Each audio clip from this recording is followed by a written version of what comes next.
Hello, hello, and welcome to Archetypal Hour. My name is Adam, and we are here to talk about the archetypes. Let me just send a message to the rest of the pot. We're live in Archetypal Hour.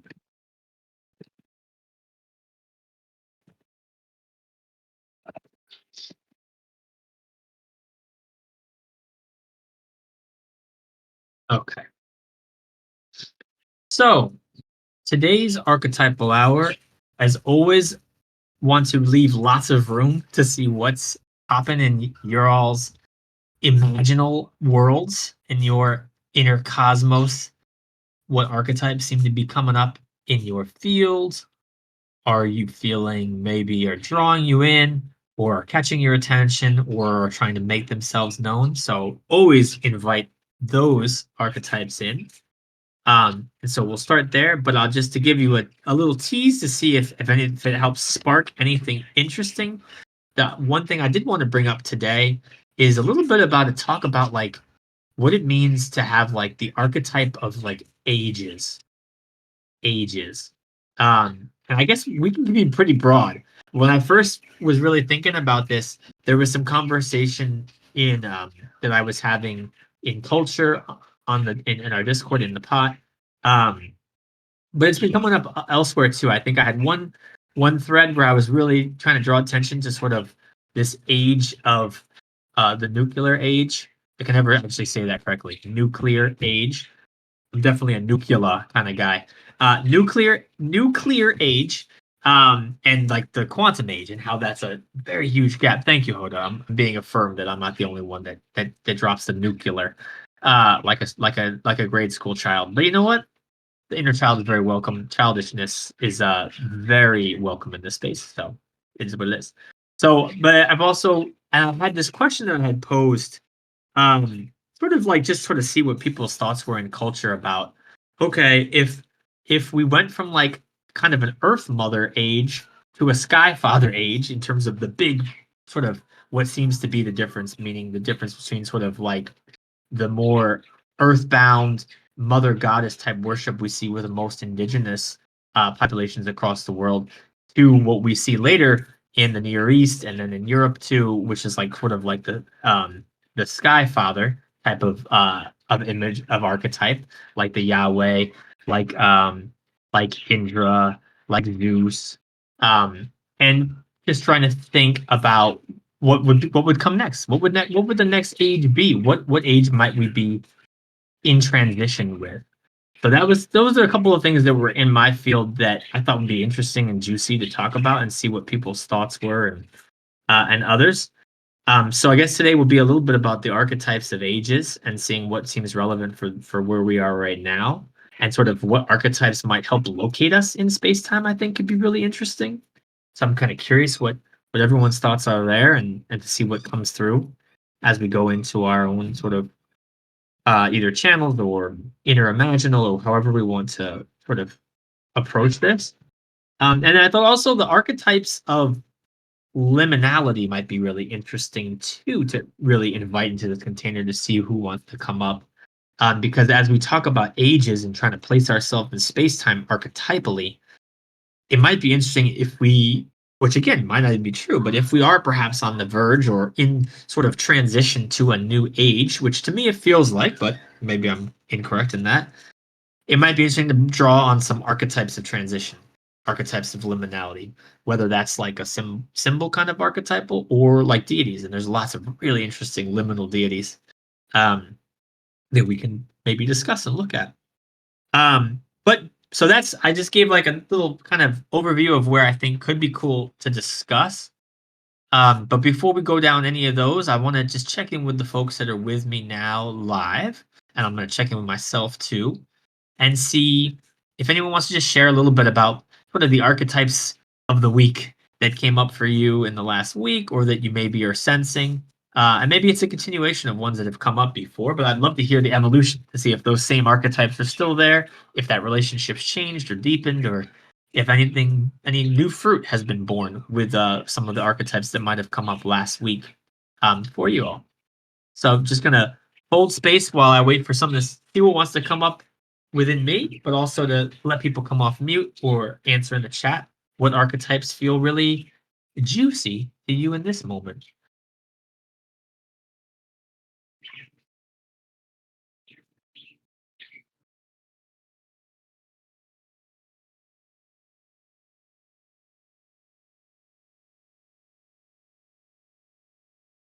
Hmm.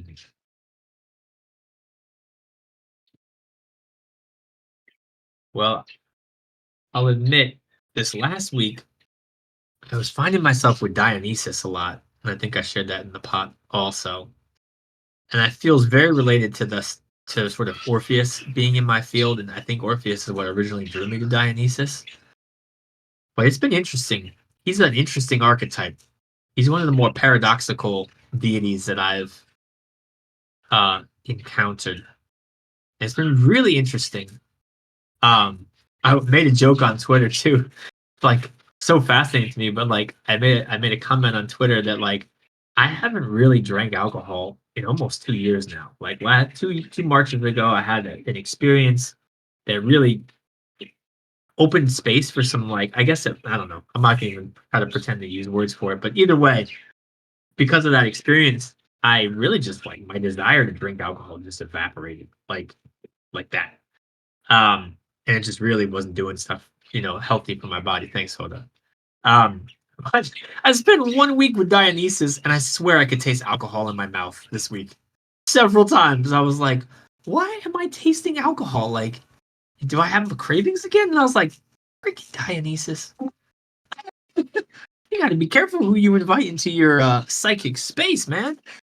Hey, Tiff, so glad to see you here. We are just in the early part of the container tip, so we're sharing maybe any archetypes that came up for us this last week, or a continuation of exploration and journeying and partnering with archetypes that have come up in the past. And then later today, we might explore some archetypes of like different ages and transitional kind of archetypes. But yeah, wanted to see if anything is coming up for you. And I was just sharing Dionysus came up for me this week. And that's a that's an interesting one. He's I would say that it's not an energy that's what's the word I'm looking for? I don't even know how to describe it. It's a lot. It's a lot. Let's just say that. It's a lot. It's all over the place.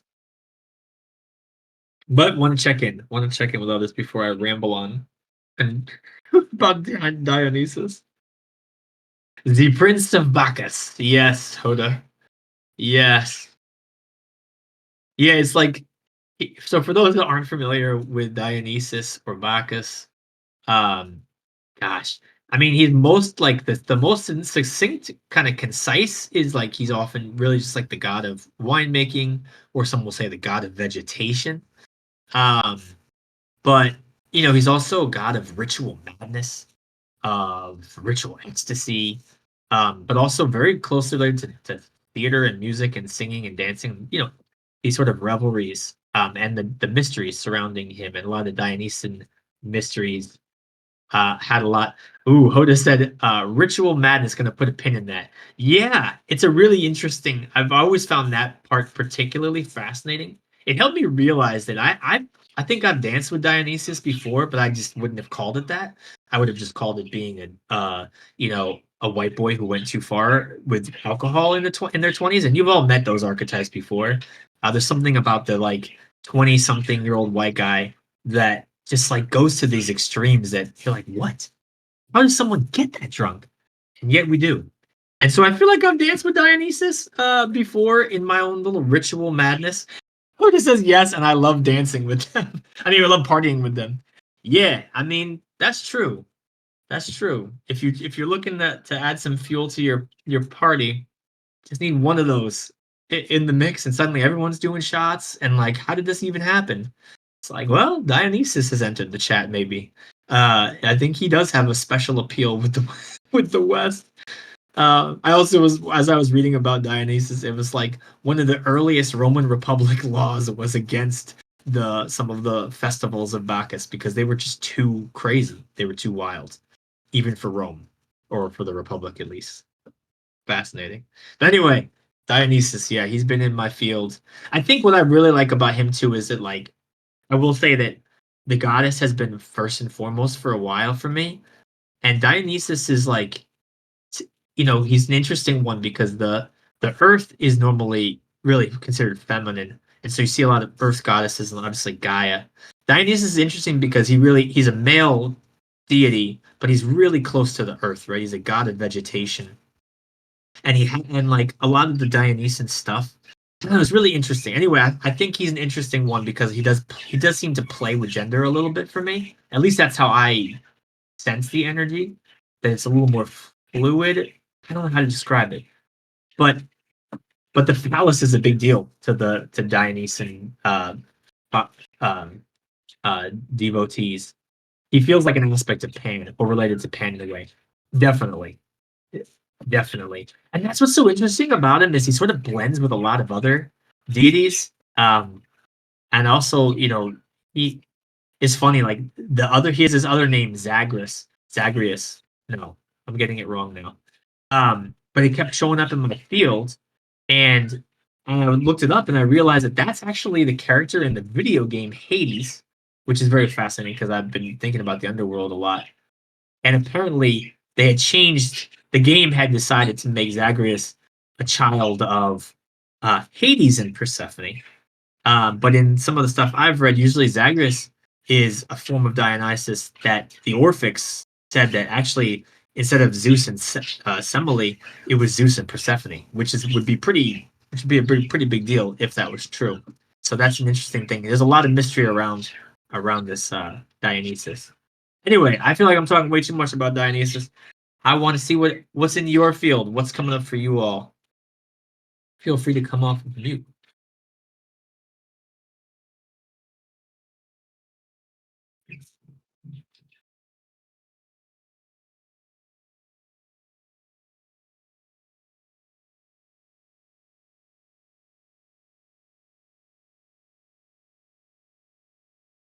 My parakeets are chiming in.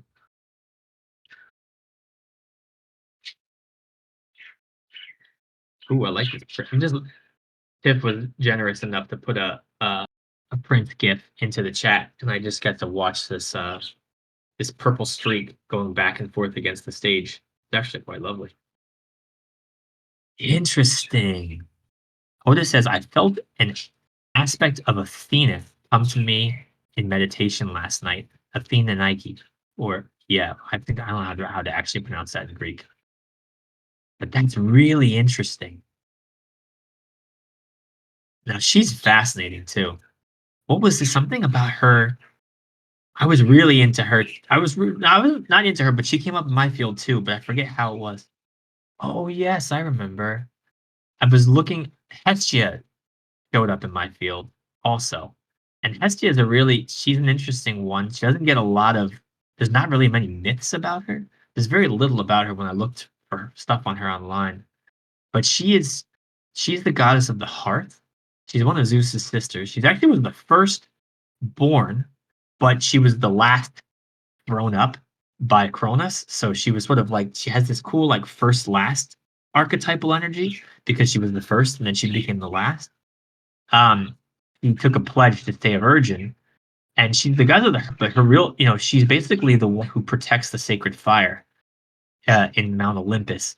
And Hestia was really important. She was one of the most important deities in some ways because every home had a hearth, and the home operated around the hearth. The hearth was what the fire that kept you warm in winter, fed you during the day. Um, so she was really interesting. But anyway, she came up, and the reason why I'm bringing this up is, at least in one of what little is on there, she probably doesn't show up in every myth around Athena, but one of the Athena myths was that after Zeus's head was split open and Athena popped out, that it was Hestia that took care of her, according to one legend, and that something about that relationship um, at least what it was told in this video was that somehow this might have inspired Athena to also take a pledge of virginity and to become um what's the word? Yeah. Her wet nurse, says Hoda. Yeah, I think so. It's really interesting. But thank you. Yeah, anything in particular that felt like strong for you that came through, or that you're feeling that like you're integrating today, Hoda, that regarding Athena? And it's interesting to see that pairing with victory, which makes sense. I mean, Athena is a goddess of war and strategy, wisdom, and yeah, that kind of wisdom strategy will certainly get you a victory, wouldn't it? It's really cool to see them paired. Interesting. Horace says, yes, the signature of victory of the home hearth, ironically. Woo! Wow. I'm just gonna let that settle because that's really interesting to see these things right now. The victory of the home and hearth. Hold up.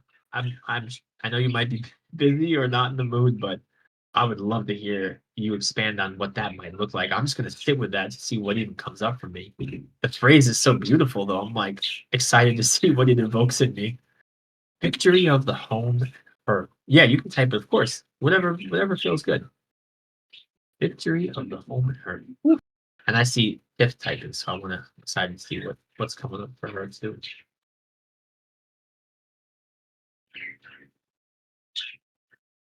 And it's funny too. I couldn't help but be like, well, I've been thinking like, what might the hearth of today be?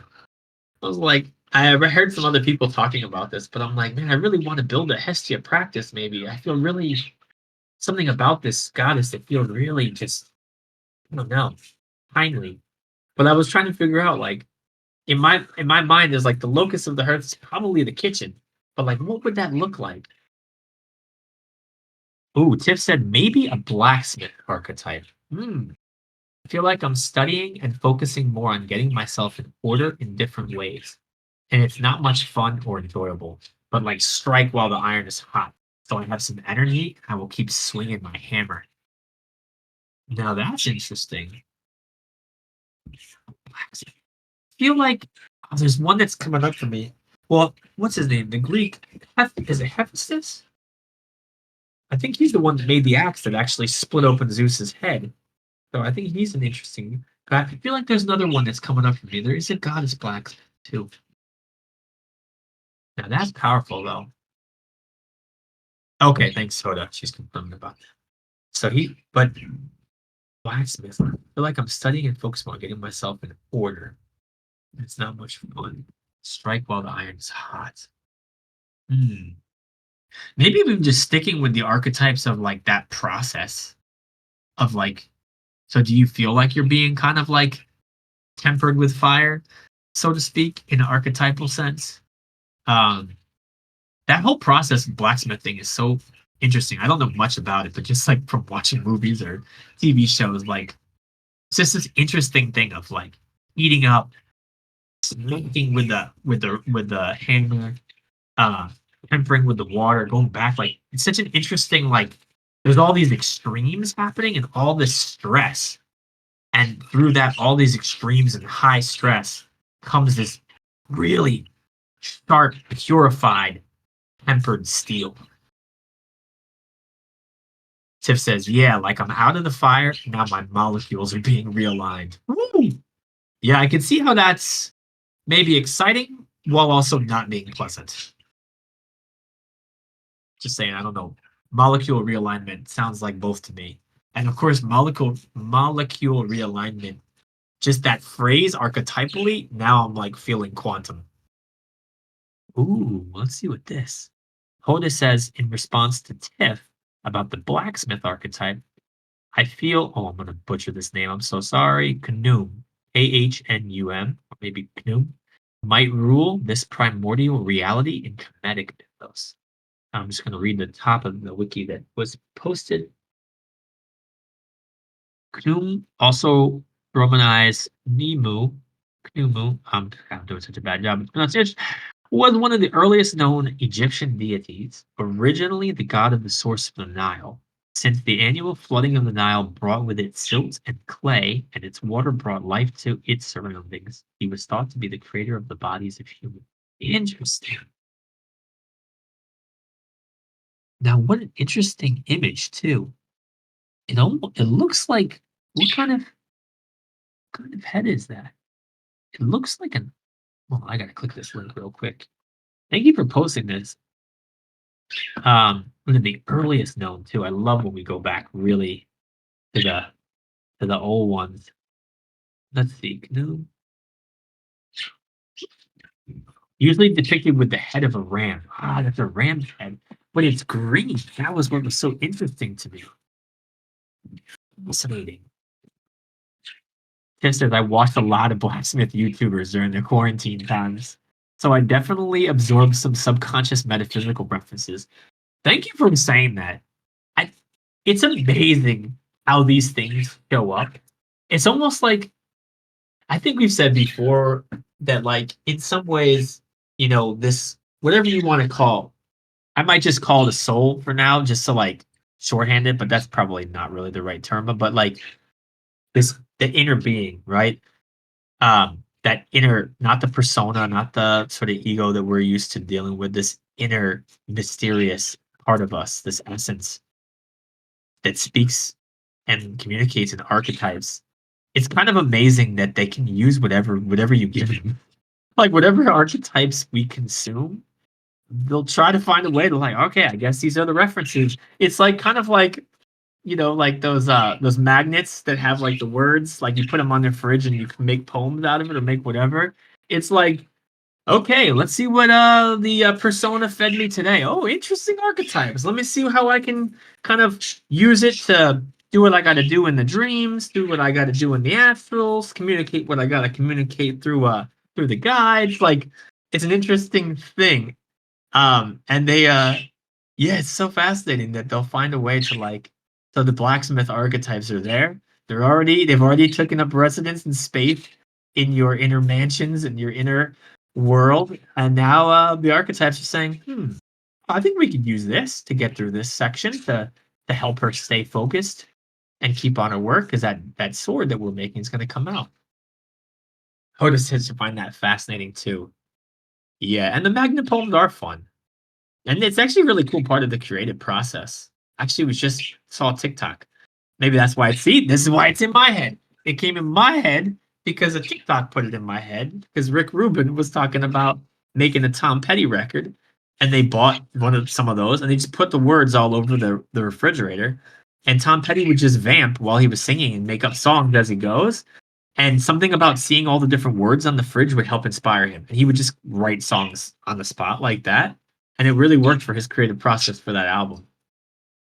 Because just being primed by seeing certain words, it was like, oh, the brain started to say, oh, there's some ingredients. I can put these together in an interesting way. Sort of a way to sort of invite the diamond, right? When you have this randomness and this sort of fuel from the mundane, this inner reality is able to play with those archetypally and come up with something cool or create something quite new and novel. Thank you for sharing that. Any particular parts of the blacksmith process that are really seem timely to where you're at right now, Tiff?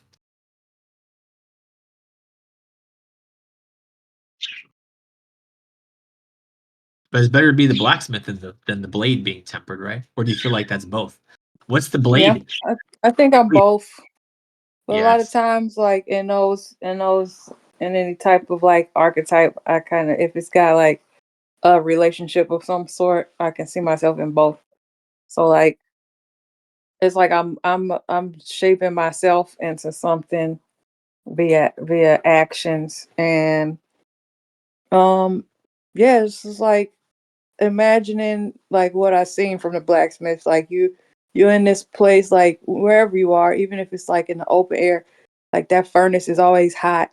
And so I'm kind of like trying to hammer this thing into a shape that's myself, but also it's really hot and annoying sometimes.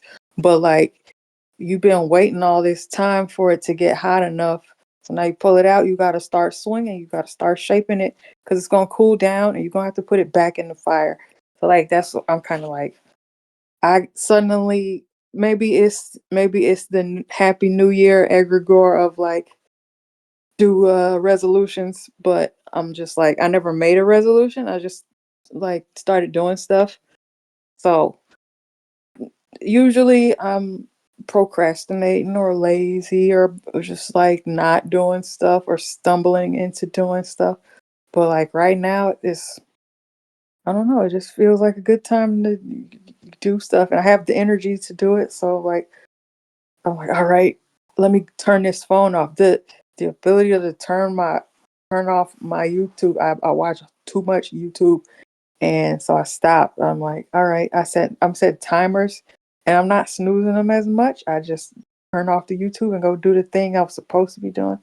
So like things are getting in order, and also like the fire being hot. Like there's just a lot of events around this time of year. Like with my family, with just like obligations, different jobs, different gigs. It's all like coming together. Like I see it coming. I see it's going to be an overwhelming time. That's going to be the fire. But as long as I get my sword together now, I can go in and handle business when the time comes and not be overwhelmed.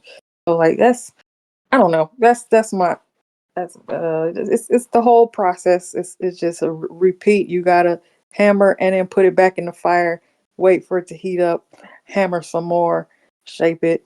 Then like yeah, I'm in the forging process. I think after you get it kind of hammered into shape, then you gotta like grind it and polish it and put an edge on it and stuff. We're not there yet. We're just getting the basic roughed out billet.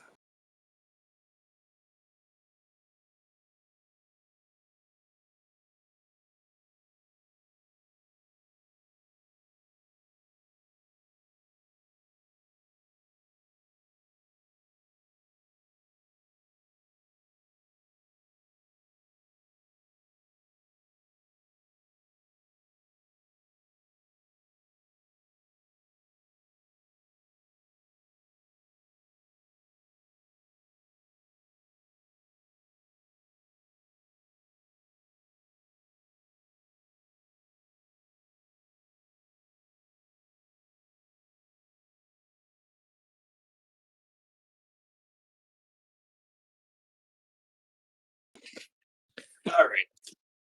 I thought I lost you, Tiff, but um, I think I lost myself here. I had to go on my phone, having some issues here. Um, yeah, I lost the last part of what you were saying, Tiff, but I might have realized it might have been me that lost it. Um,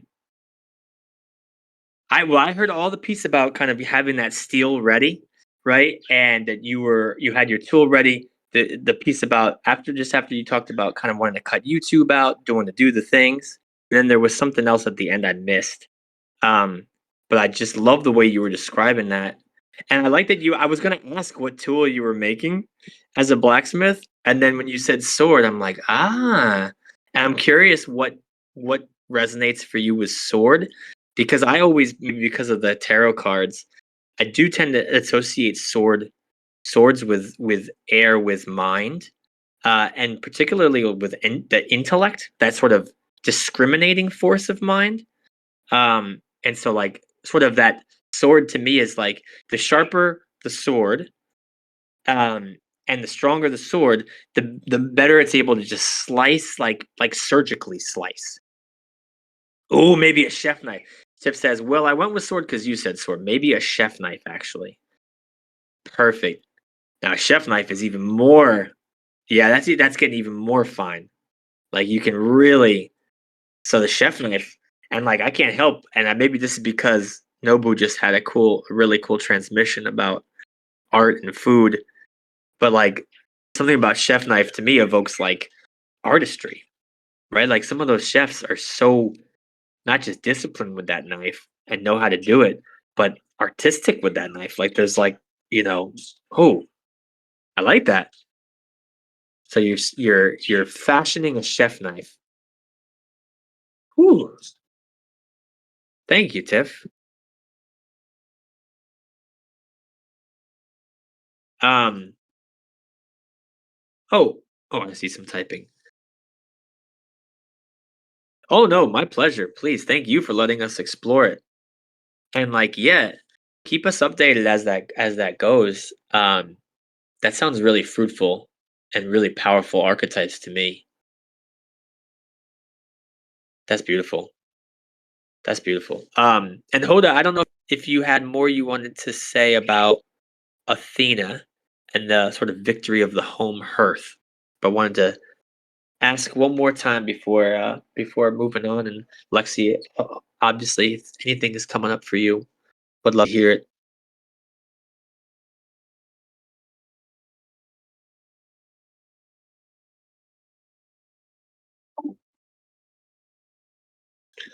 Well, I might be able to join on my laptop again. All right, I'm back on my laptop. We'll see if this is any better.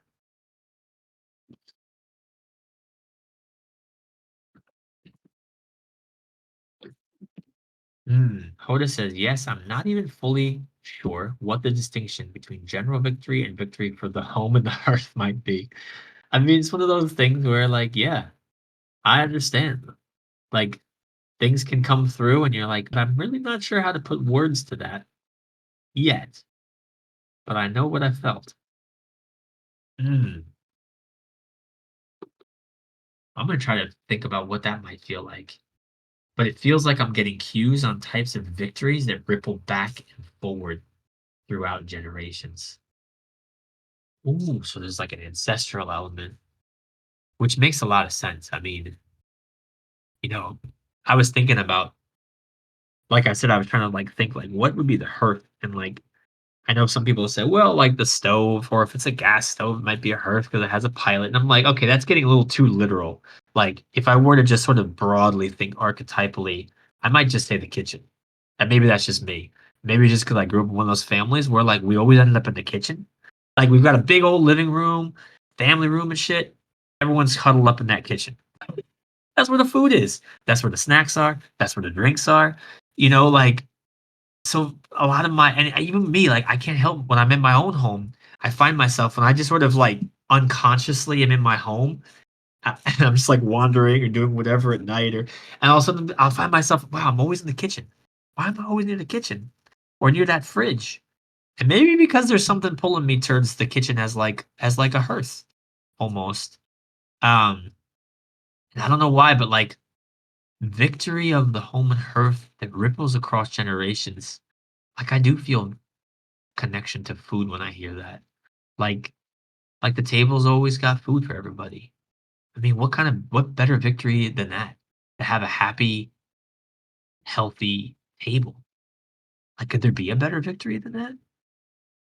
Hoda says, I also imagine family altars would act as a hearth as well. Oh yes. Yes. And does anyone on this call have a yeah. Tiff says a celebratory meal at the crib. I mean, like you can't beat that. You can't beat that. Even the Avengers, even the Avengers, post Loki in the movie, they went and got some falafels afterwards, right? That's how you do it. That's how you do it. Oh, this says top 5 vibes for celebratory meal at the crib. I mean, yeah. And it's funny too. Whenever I play with my daughter, a lot of our characters, like when a big victory's been had, what do? You feast. Let's have a feast, man. What else is there to do? But eat and drink and be merry. We had a victory.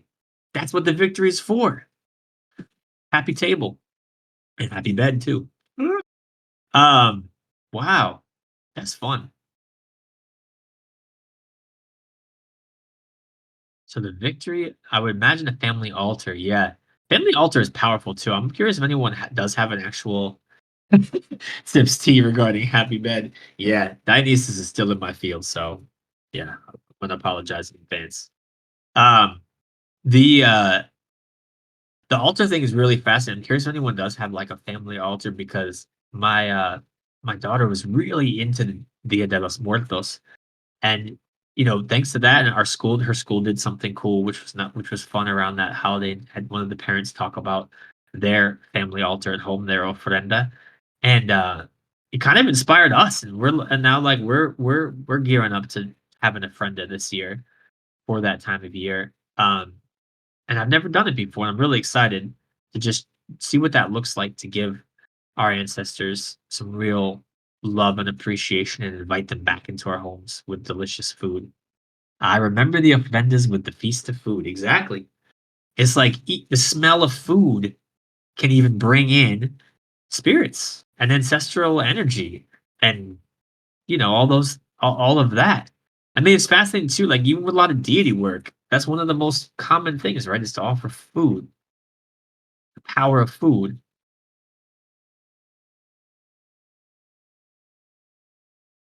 Yes.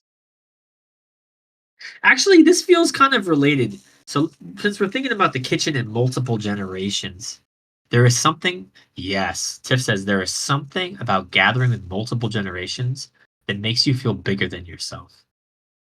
Wow, I'm going to let that sink in for a second. There is something about gathering with multiple generations that makes you feel bigger than yourself. That is so well said. Yeah. I know that in the pot and Nobu especially, but so many of us, and we use that language bodies a lot. And something about the way you said that kind of made me think about like, wow, you kind of can see like, yes, I'm this unique individual, but there's like this other body called the family. And like, what is this bigger body that is this line? And you know, families also have this sense like we might not remember more than five or 4 or 5 generations back, depending on how good your genealogy is in the house or sort of ancestral kinship. But when you contemplate a family for a moment, you can really kind of tap into the eternity of all things because you're like, wait a second, I'm situated in this thing that goes back who knows how far back. Like, you know, every mother that in my line has had a mother until I don't know, right? It goes back. And then conceivably, if the generations keep having kids, it could go on conceivably until no one can have kids anymore. So like if you think about the archetypal and especially if you get beyond like actual blood and move to family that's also, sort of adopted family or family um that is created, this sort of sense of family kind of taps into the sense of eternity, this thing that can go on forever at both ends. Yes, clock that generational maths. Mm. And this actually is a nice segue to kind of the one couple of the archetypes that were coming up for me where I'd said in our culture thread, just sort of saying, okay, if we're thinking that a lot of cultures, a lot of more patriarchal societies, colonized and displaced and sort of enforced their patriarchal values on matriarchal, right? Sort of at the mythic level, there was this shift between sort of earth goddess style of worship and myth into more sky father worship and myth, right? And and I was curious about what do others feel that sense too that like maybe that's way too oversimplified, right? But there is something about it. But I was curious, like if we think about human mothers, I want to just before we like, and we were thinking about like, well, what age would go past that? And Agnew on the pot had said the child, right? And that makes a lot of sense. If you've got the Earth Mother, Sky Father, well, what's the age of the child look like? And he had mentioned specifically Horus, who is also a sky deity, interestingly. Um, but I'm curious before we like I'm just curious to see what's coming up for people thinking about mother, father, child. And I also am curious what might we say about the mother and father? Like we know all the sort of bad cultural ramifications of our patriarchal society that we're still enmeshed within right now. Um, but I'm wondering if we were to and also there's a real risk, right? Because now we're talking mother, father, it's hard not to talk about masculine, feminine, and then it can get messy there, right? We start to think about human gender, uh, and it starts to be like man woman type thing. But I'm wondering, and maybe it's not possible to do, whereas a human being is masculine and feminine, right? We're made up of both of the energies. Um, I know some traditions and lineages and like Jung, for instance, with the animus and the anima, might even say, well, if you're in a male body, you probably have a female sort of soul, and vice versa. I don't know if it's as clean as that, but either way, I do think humans are completely a mix of these, what's even the right word? these energies, we'll say. But I think for the hell of it, I do think maybe there is a way to think about just an archetypal father, not an actual human father, an archetype of father, sort of an etheric father and an etheric archetypal mother. What might differentiate those? What might the qualities be of this archetypal mother and archetypal father to sort of get a sense of what might a combination, a synthesis of it look like for the child? And I was playing with some ideas, and I'll share them real quickly. I didn't really get too far with the child. I really was like just thinking about even the mother and father at a deep archetypal level. And I didn't do a lot of research on this. I was just like, let's just see what comes up. So this is just wild, my bizarre conjecture and thinking and sitting there seeing what comes up. But for me, the words that came up, uh, and again, this is just not from like a human gender, but like a archetypal mother father. I thought that the mother, what came up to me was like the word nourish. This nourishing was really the word that came from me, but also this drawing in and this sort of merging, the bringing to the breast, right? Archetypally, this bringing in. And then with the father, I felt the word intention, um, like just a pure intention, like this very thoughtful intention, and this willful intention, and also like the opposite, like this repelling, this attacking, the keeping, like which you could say maybe protective, but also just like pushing away things that maybe, yeah. So those are some of the things that came up for me. And I will say that the first thing that did come up when I thought about what brings together these archetypes of like nourishing and intention, and I couldn't help but think of like the word cultivate, um, and cultivating soil and land, which is a lot of imagery and language that we use at the pot too. And I think it's beautiful because to me, like when you're talking about cultivating, I think you are bringing together nourishing with water, with ample sunlight, right? With speech and thought, but also intention, right? Like you're putting certain plants with certain others, right? Or you're introducing maybe certain species of fauna or flora in order to bring harmony into this place, right? So it's this beautiful mix of like nourishing and intentionality and this bringing together, I think, of maybe some interesting like archetypal mother, archetypal father. But that's just sort of what I had written down and come up for me. Hoda, thank you for saying that some of this aligns for you. I'm curious what comes up for you all when you think about like, again, trying not to think too much like human mother, human father, because our human mothers and fathers are real life human beings who are messy and all over the place. And, just thinking like archetypal mother, archetypal father. If we were to say, okay, we came from like an age of more maternal earth, then we went to this age of more father, sky, air kind of thing. And if we were going into a new age, like, yeah, just trying to think through, like, what are the markings? What are the things that we would want to take from both, right? In this synthesis, what do we want to stay as we move into this new age? What do we want? What are those beautiful gifts we get from the archetype of mother, and what are those beautiful gifts we get from the archetype of father, and how do we blend them together and synthesize them in a new, novel, beautiful way? Aw, Hoda says this question is getting me a little sentimental. I love sentimentality. Yes.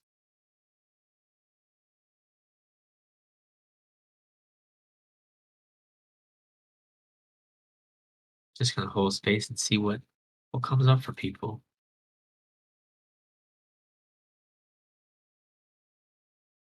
Ooh, just says thinking about how it shows up in animals. Yeah, the animals are an interesting thing to study when it comes to masculine, feminine, and mother and father. Because the other thing with father, that like some of those animals in the animal kingdom, they're rough, right? Like the father doesn't do damn near anything for the kid other than the seed. So what does that mean too? Like at an archetypal level, what is this archetypal seed? Because that's really important to the father, the seed that carries all of the potential, that needs the egg, the womb. to nurture it so that the potential is actually able to come out and flourish. This bridging of a seed and an egg, of potential becoming reality. But that's just one thing that came up when you said for animals. I'd love to hear, Tiff, what comes up for you thinking about animals. Yeah, that intention you said is the seed, and a lot of the mothers nourish it.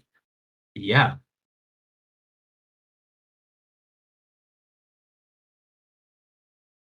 yeah, but even like, yeah, this, and but it's also mixed up, right? Like you have the mother nourishing it, but I find it interesting that like this is so weird, but like even like semen, right? You think about just thinking about semen, like a literal but also archetypal level.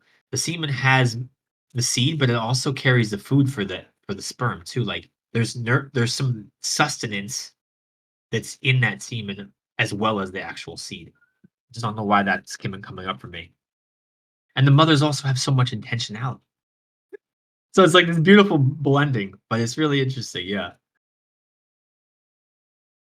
Yeah, I think it's kind of like what you said on that level of like I'm thinking about like animals and sometimes people like the father in the archetype is kind of like everything's leading up to dropping this seed off Mm, in whatever, whatever in the ground, in the soil, in the mother, whatever.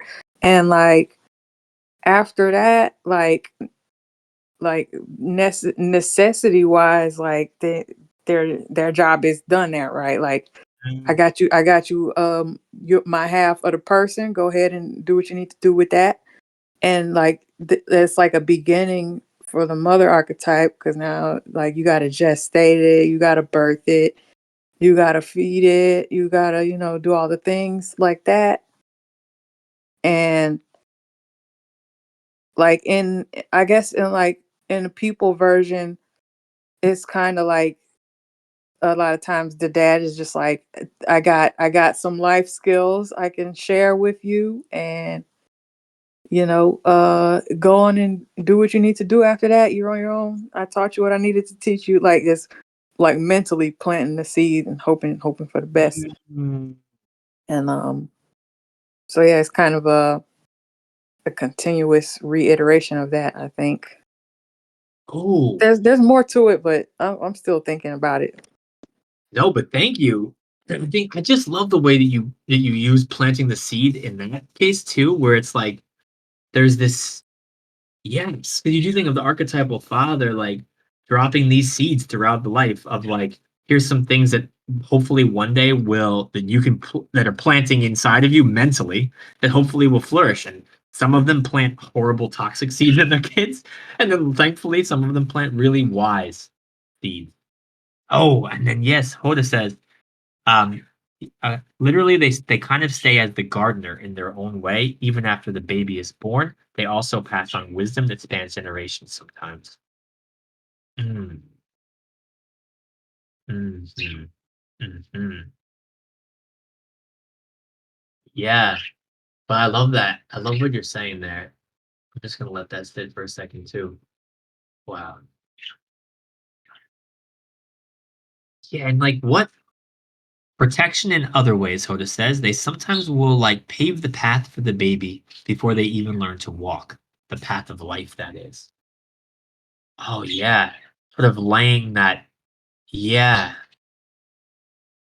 Yeah, I guess it's like, there is something to that, this sort of laying the path, like because there's work involved too. Like there are some very industrious male types, and certainly with humans, that's how a lot of societies have run, where the males are maybe doing they're expected to work in different ways, um, to build homes, to build uh and to yeah, to protect the space.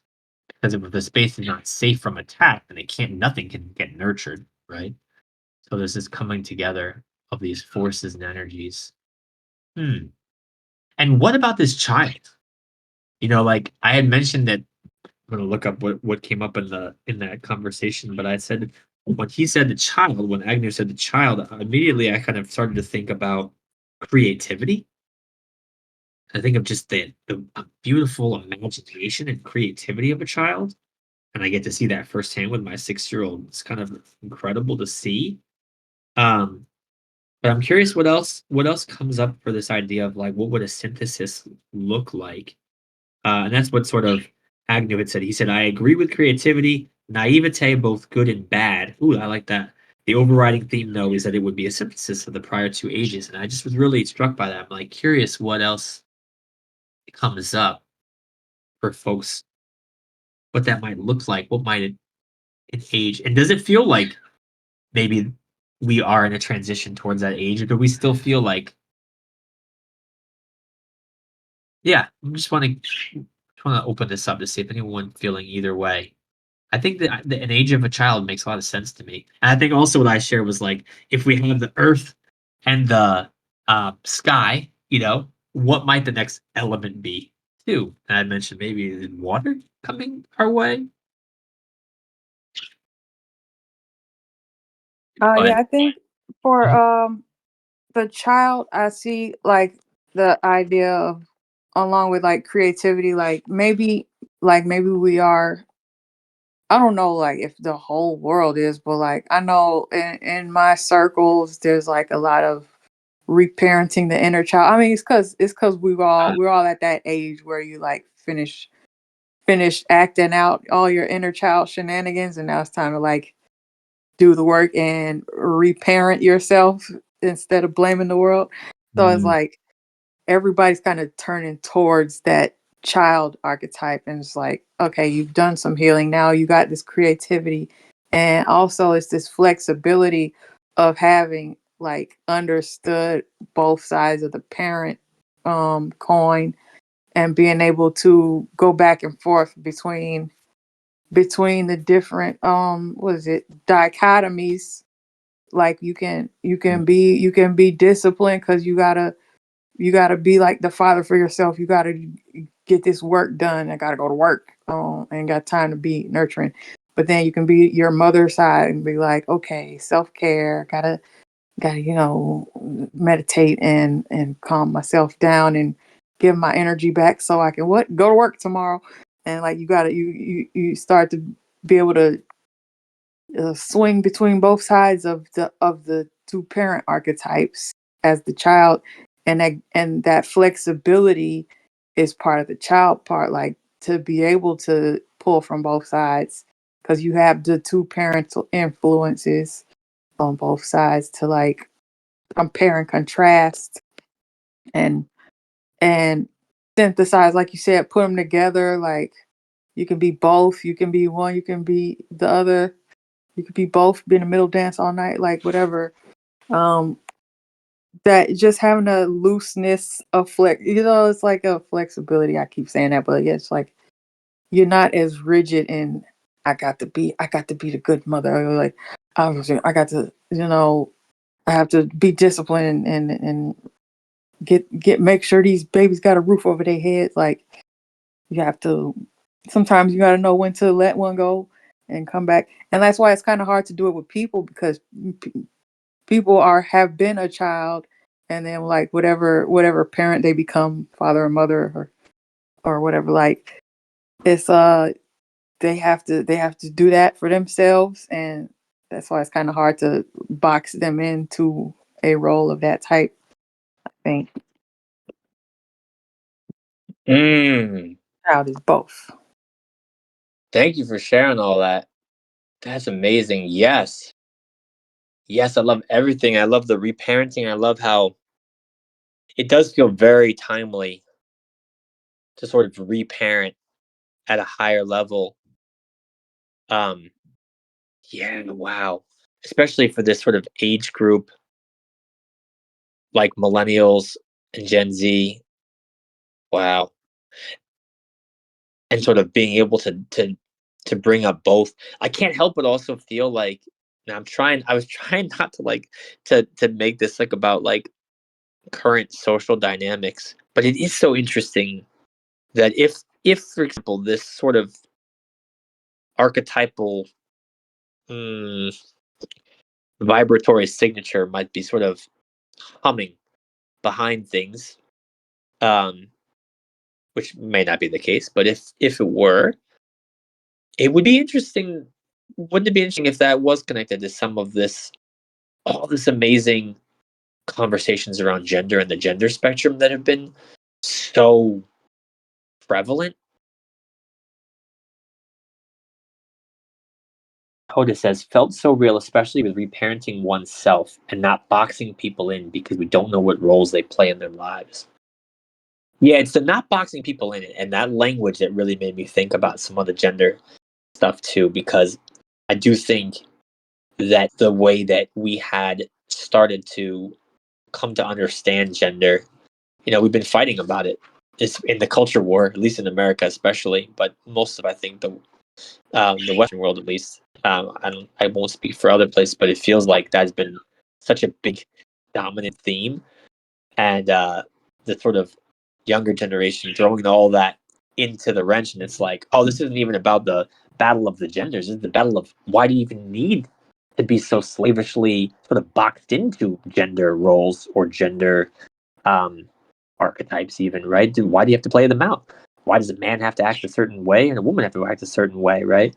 Um, and I think it's really interesting that it's coming at this time where it's like maybe this child is gender fluid, which again might be a little bit cheeky or not correct, but like I can't help but think of like Mercury, right? This sort of energy of uh, hermaphroditic energy, right, or eunuch energy even. Um, but yes, though, Adam is what Hoda's saying. So Hoda's feeling some of this. I'm curious if there's anything more that's coming up. But even when I was thinking about the child and like the synthesis, I'm like, I don't think this child's male or female. I think this child is yes, all of the above. Hmm. Yeah, Adam, I wanted to say that, like, just kind of to tie in what Tiff was saying and to kind of piggyback with what you're saying, that feels really aligned for me because I also feel like, and maybe some of us can relate and others can't, but I also feel like there's a very popular social notion of like kids sort of embodying, or like children or young children especially, like embodying more of like a primordial like innocence that we associate to with children. So like when you said like the idea that like there's like a gender fluidity or like a unique quality to like newborns or like babies just entering this world, I definitely can feel that. I feel like for me, on a personal level it relates because I remember when I was born, I was told that like my head got shaved off and I was like nameless for like a period of time before I was given a name, and then like my like curly crazy hair grew back. So it's like, things got filled in with time. But it makes me think about how of course there's like really strict polarizations in the West where it's like, okay, if you're born as a like young girl child, then you're automatically given like a huge like library of like boxes to fit in. And then same with boy children or even intersex children. There's a lot of, I think, boxes that are available for people to fit into, but then of course I'm sure we all feel this constraints of those social boxes, which actually brings me back to what Tiff was saying and how that relates like even in the social world. Like I noticed that even in my friend circles where I'm like there's like a specific type of energy, and mostly I'll be real with my friends, it's the inner child. Like that's when usually I feel the safest and my friends feel the safest with me, is like when we can leave those boxes at the threshold of our like friendship container in this example, and like come in and just like play and like make space for our naivety, make space for one another's mistakes, like big up each other up. And I can like, and there are some other social dynamics where depending on the closeness of course and the rapport you have with other people, where you can kind of like get to that level where it's like, okay, we get together and our inner children come out. But it also doesn't take away from the fact that, yeah, like some of the cases with my friends, like when we leave those containers, they have to like be professional and like work, like Tiff said, like get up and like motivate themselves and maybe do some meal prepping. But I don't see that. Like, I mean, obviously if I talk to them, I will, but just for this context, I'm like, I don't see that part of them. And then the part of them that does meditate and like has to be a mother to themselves, I don't necessarily see it. So I don't know. It just kind of, I'm really happy that y'all brought it up because it helps situate the polarities that we're talking about in a very like, I don't know, like a very clean context for me where I'm like, oh my God, like, I mean, obviously we know this, but the world is so much more complex than like is given credit to. So I'm glad we got here. Thank y'all. Thank you. And thank you for dropping some lore, by the way. I made a comment. I was like, ooh, we're getting some lore. I was like, trying to think like at the mythic level, like, ooh, having no name, the hair shaved at the baby. Like there's some power. I don't even know what that means, but I was just sitting with that too. But I love what you said so much. And I also am so grateful that you brought in this element of play. This feels really important to me. Play. And like, what does that mean if we were to say, okay, this child is creative. He's sort of, and the thing about gender, right? So we talk about like gender, like maybe there's not a conformity to sort of like gender rules, but also it gets us talking about sex. Like one of the things that's so beautiful about children is the innocence of sex, right? And that is powerfully like it's so funny, like when you see, and I've seen this too. I even can see this like this. Oh, it's hard to describe, but I've seen it where like you see kids. I saw them talking about TikTok too, where you see like a boy and a girl like what we perceive as flirtation, but they're just being kids, right? And you'll say someone like, "Oh, they like each other," or like, and it's like, dude, they don't even have any sense of all that. That's you projecting your adult consciousness and adult themes onto this child. Like they're just being kids, man, and let them.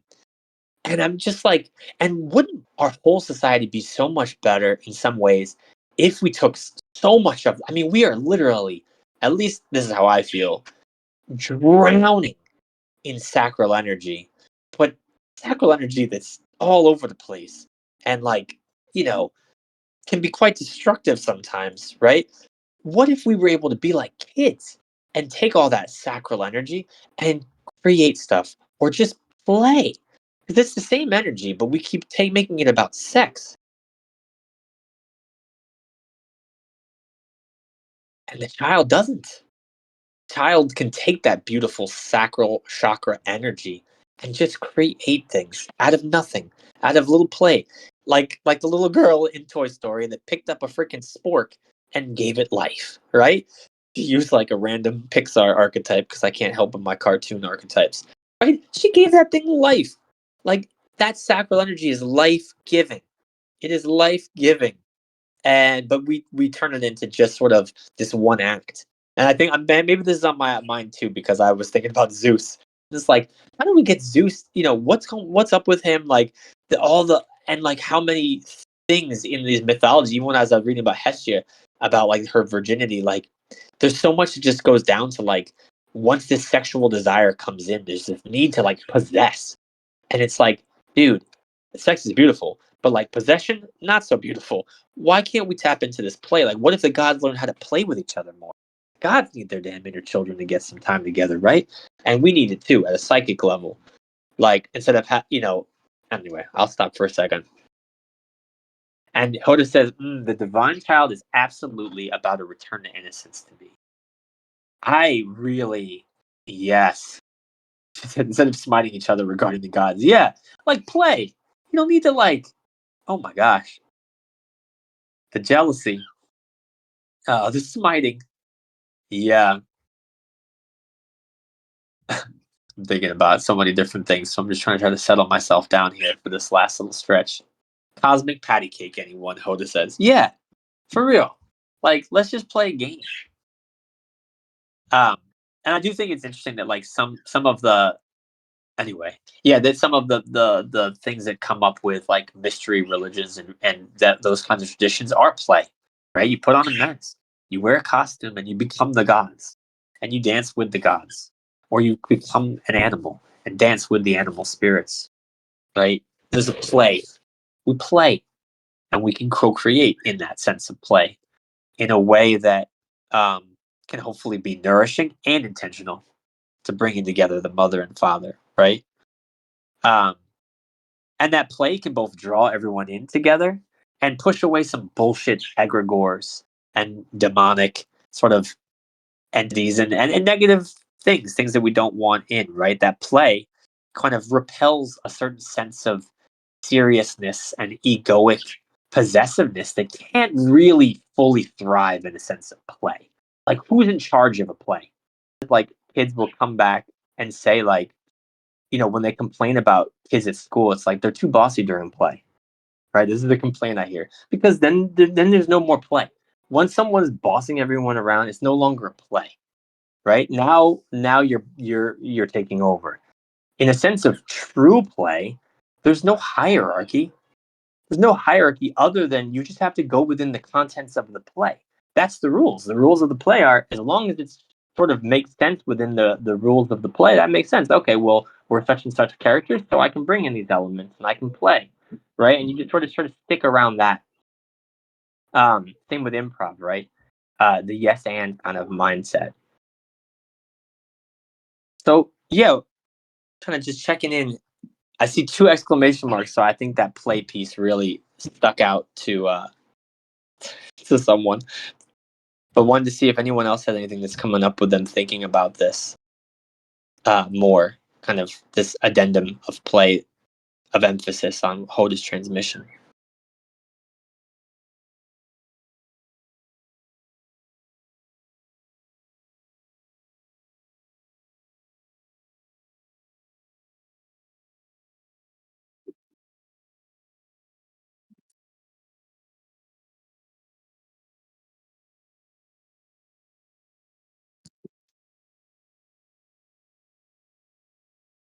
So, as we maybe start to wind down the conversation, just curious if anyone has anything that's coming up for them today, things that they might want to take with them for the week, or maybe ways that they might want to, I don't know, see how these different ages are playing out for them.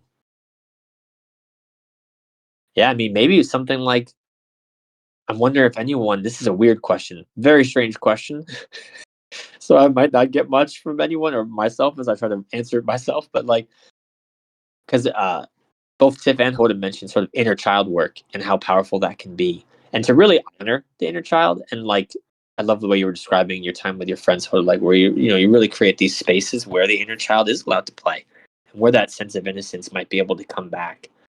And I'm curious, like, what lessons from your own inner child work and journeying do you think, A, that are relevant in this conversation right now, but B, might be relevant at a collective level if we were, as we said last week, to sort of think about new stories, new myths, new narratives, new archetypes for a new age?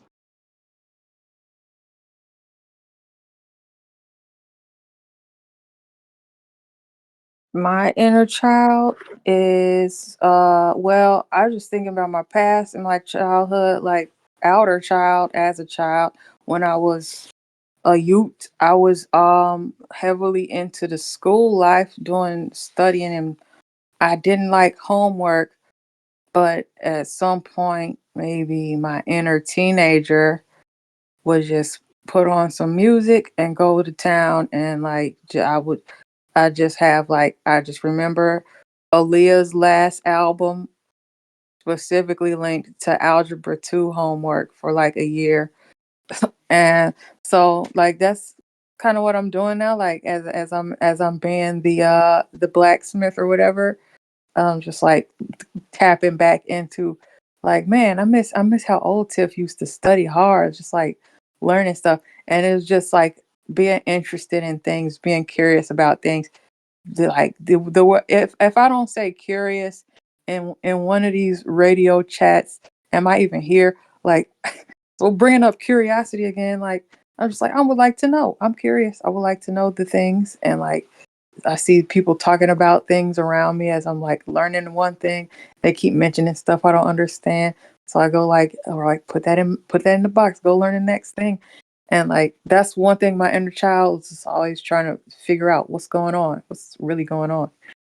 So I'm bringing that back and trying to like now that we've had this discussion here today, I'm trying to like bring that into like whatever the blacksmith is over there doing, like make sure the intention and the freedom to creativity is there, like maybe to be a really fancy cool chef knife with designs and stuff on it. That's where I'm at. Bring the inner child into my current archetype. What's the blacksmith look like as a kid? Ooh, I love that. Thank you also for bringing in this particular aspect of the sort of curious student energy is what kind of how I was describing it in the chat. Like that's so powerful and it's so beautiful with a child. Like, and I like how you said like just trying to figure out what's going on. That's how I feel too sometimes. I'm like I just want to know what's going on. Like reality, what is this? Um but I also love the way you bridged this sort of curiosity inner child work with the blacksmith. Um, that's really cool too. And it's like because of this mixing of images, like it's such an interesting blending of images of like this fascinating. Like I could just imagining a child like in awe of the blacksmith process and the need to really to not stifle that child's curiosity but to also keep them protected from the flames, from the danger of this sort of tempering process. While we're here, that's interesting. I love that. Oh, wow! So the blacksmith as a child, and yeah, please keep bringing curiosity into every container. That is always welcome. I mean, it's so beautiful. Blacksmith baby, says Hoda, and Lexi says the grandmother archetype has been in my field this past week in particular. Like she's vaster than the mother and can be a hearth for children. Yes, there is something really powerful about like the grandmother as like a vaster mother. Thank you for phrasing it that way. Because yeah, like when you say a vaster mother, when I think of like again, I'm trying to like combine sort of my actual grandmothers and grandmothers I've met with like archetypal grandmother, right? And it's kind of fun to see that interplay between them. But what comes up for me is like, yeah, the mother, like there's so much ego and expectation that the grandmother has been able to shed. I feel like when you're a parent, mother or father, you're trying to teach your kids, you're trying to keep them safe. There's a lot of trying. And when I see like my mother-in-law or my mother with my daughter and I see other grandparents, there's such an ease where they're not trying to do a whole lot. There's a sort of vaster knowledge of like, actually, by me just kind of keeping my cool and letting the kid be a kid, there's a lot of work happening that's sort of subtle that may not seem like a lot to like a parent who's like, oh, but what if they do this? What if they do that? What if they do this? You know, but it's like the grandmother's like, but it's okay. Let him be a kid. Let him be a kid. And that's not every grandmother. I mean, there's lots of harsh grandmothers too. But there's something ease. There's an ease with grandmothers. I feel like, and the sort of I don't know, calming presence that like pervades rooms with grandmother energy present. Um, and I think come tying it back to the hearth, like I think that grandmother energy, like when you have food that's been that's been imbued with the grandmother energy, talk about hit different. You know, that's really nourishing. That is really nourishing. And sort of to use the parlance of like today's psychology, um, really regulating energetically, I think. Or at least that's how I've experienced it. Whereas the grandfather, like they have that too. Like there's a mellowing that happens, but there's still that sharpness that's present with a lot of grandfathers, I feel like, but it's a more mellow one. It's more like the old samurai who sheathed his sword, but when it comes out, you're like, damn, that thing's still sharp. Yeah, I didn't know. And they say like old man strength. Like there's this weird thing where it's like you try to fight an old man and you're a young man, you might get surprised. You might get your ass whooped because there's this sort of like that sword. There's an energy. There's a fire. There's something sharp that's sheathed that's been sort of, that they've learned that they've learned the proper restraint. But when they're unrestrained, ooh, careful now. Especially if they've really refined that energy and they know when to use it. Forget about it. Tiff says she shook hands with an old church deacon and almost broke my hand. Yeah, man. There's strength in wisdom. It's like, I don't even know. 30, says Hoda. Yes. Yes. I'm glad grandmother and grandfather came up because they're really important here too. They're real, and this whole lineage. Actually, this is all feeling much more complete now that I'm like seeing how all these elements have been brought up in this container, especially when we came back to the hearth and like the generation, right? This family, where it's like, yes, there's a child, but also like a bringing together of the family. Lexi says, I never had grandparents in my life on both sides, so I feel like I'm new to grandmother, grandfather personally. I also felt like I've been moving through grief relating to that too. Thank you for sharing that. Thank you for sharing that. Yeah, that's got to be a really special grief too. And I really, I hope you honor and cherish that grief, which probably sounds really strange. It sounds strange even as I say it, but it's such a beautiful one. And I'm sure it's not pleasant, but beautiful in the sense of like just so deeply human, and to like really just grieve not having had that particular piece and allowing yourself to grieve that fully. It feels extremely beautiful to me. Yeah. And like I'm also thinking about like some of the like indigenous stuff I've read. They'll use that term a lot, like grandmother river, right, or grandfather moon. You know, calling calling nature grandmother, grandfather as a sign of love. Oh, it came up in the something that was shared on the pot. Someone shared something about the playfulness of spirit with indigenous tribes, and I think anyway they come up about grandfather, and they're talking about they call the bear grandfather bear, right? But I've heard that in many other places. Anyway, it's also just making me think about this child in relationship to this larger generational family that they're in, and also now to bring it back because I seem to not be able to have an archetypal hour that doesn't talk about Disney movies. I did mention a Pixar movie before, but now I'm thinking about the movie Encanto, which came up, I think, in one of our previous times we talked, where so much of that story is about this child who seemingly has no magic power in a family and generations of magical powers. But we find out her power is really bringing her whole family together in a new harmonious way and sort of becoming the heir to her grandmother, right? Becoming the next sort of matriarchal presence. But I think in a different way. Like again, I think for someone like maybe just because I'm reading in sort of projecting in the social norms of my own age into a story from that own age into this, but maybe Mirabelle, archetypally a child, is able to what again do it in a way that is not just sort of like the grandmother, but is bringing in all the elements of the family. Tiff says Disney collects archetypal stories. LOL. Good references sometimes. True. True. I mean, they're pulling from all the fairy tales, right? And fairy tales, that's where we get the archetypes from.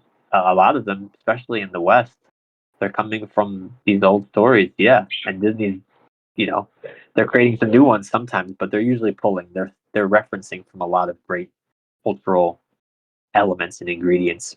Hopefully done respectfully. Usually, not always.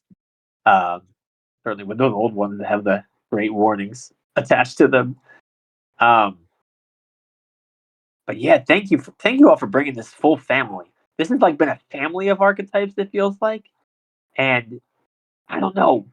I still feel like the age of the child is something that's really exciting and juicy to play with. But now I'm seeing it differently thanks to you all. I'm kind of feeling like this child that's really able to not just chart something new, but chart something new with their whole family still. You know, and a lot of stories do that too. The typical hero's journey usually return back home. Um, but I think, what does it look like to have a hero's journey that's a little bit more of like, I don't know, it's the child doing their own thing, but I'm not sure. I don't even have the words for it. I'm just gonna stop. Actually, I'm just gonna stop and let holistic, maybe. Thank you, Hoda. Yeah, I don't know what the word is, but holistic feels like very close to what I was feeling. Aha, holistic. WHOLE. Istic. Ah, yeah, yeah. I don't know. That feels juicy though. Like it's a child. It's the age of the child, but a child that respects their family, respects their ancestry so much that they're willing to fight it. They're willing to push for change. And I think that's what comes through to me in that story with Encanto and Mirabelle is like her love of her family is so deep that she's willing to fight it. That she's willing to upset the whole apple cart because she loves it that deeply. And that's a love that can be really frustrating to some who think of love more as like just doing everything, like siding with them all the time. Or just sort of doing what they're told. But I think that love is a deeper love, a love that looks towards a more whole healing and unification that allows diversity.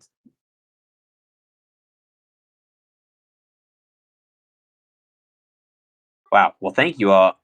I just want to like hold space at the end here to see if anything, yeah, if anything else is coming up for anyone that they might want to share, or maybe a takeaway or something that they might sit with longer, or something that they feel like, oh, I want to put that in my pocket. Um, and it's okay if nothing comes up, but I'm really just curious what else people are leaving with. But that's what I'm leaving with today.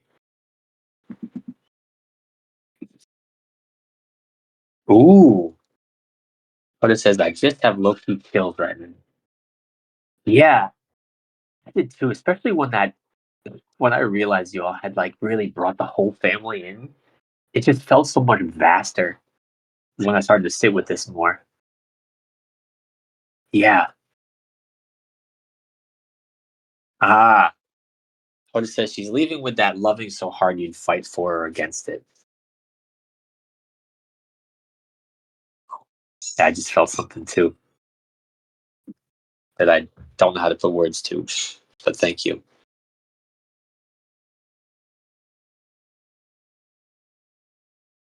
Well, I really want to thank you all once again. This has felt really affirming to me, and juicy and fun and playful too.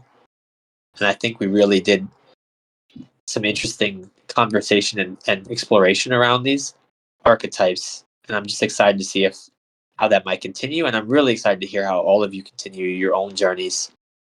The blacksmith still at work. I'm curious. I can't wait to see what that knife looks like and what that sharp culinary cooking that chef's knife looks like.